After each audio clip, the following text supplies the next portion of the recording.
watching BTV. The expectations of high standards of environmental and social responsibility puts mining companies like Golden Predator under multiple microscopes. Even so, the company now has all the licensing in place to move forward with the reopening of the Brewery Creek gold mine in the Yukon.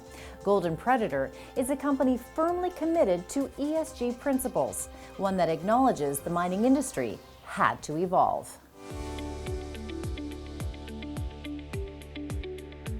I think historically the mining industry was sometimes its own worst enemy. It was very focused on the bottom line, it was very focused on production, and sort of left behind the community. The community includes the Trondequetchen First Nation. Chief Roberta Joseph and other First Nations leaders work closely with Golden Predator, but that sort of relationship is a relatively new dynamic. 100 years ago, we were not really included in the mining activity, although it was First Nations people who had discovered gold in our traditional territory. But today that's different. We have a good working relationship with Golden Predator.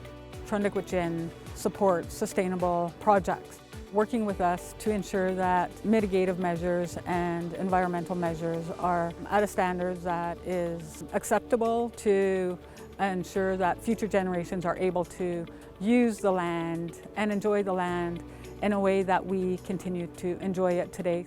The First Nations participate in licensing, permitting, and in socio-economic assessment reviews. But as far as Janet Lee Sheriff is concerned, any legal agreements between Golden Predator and First Nations are just part of the equation.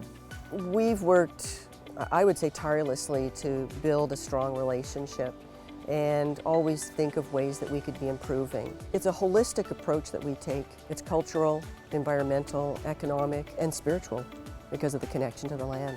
So beyond engaging with elected leaders, Golden Predator has included the voices of the elders and other members of the community.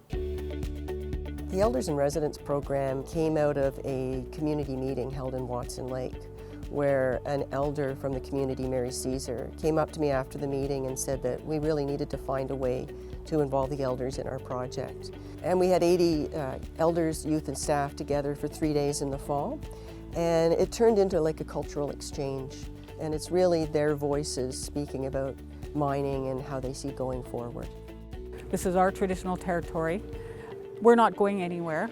We're going to be here forever. So things like restoration and reclamation are important to us. While the concerns of First Nations may be more immediate, Janet Lee Sheriff believes they are definitely shared by many others. Investors now are more progressive and they have more social responsibility.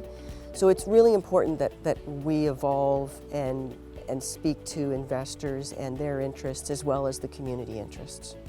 Mindful of the interests of all parties, Golden Predator will continue to advance the Brewery Creek gold mine back into production.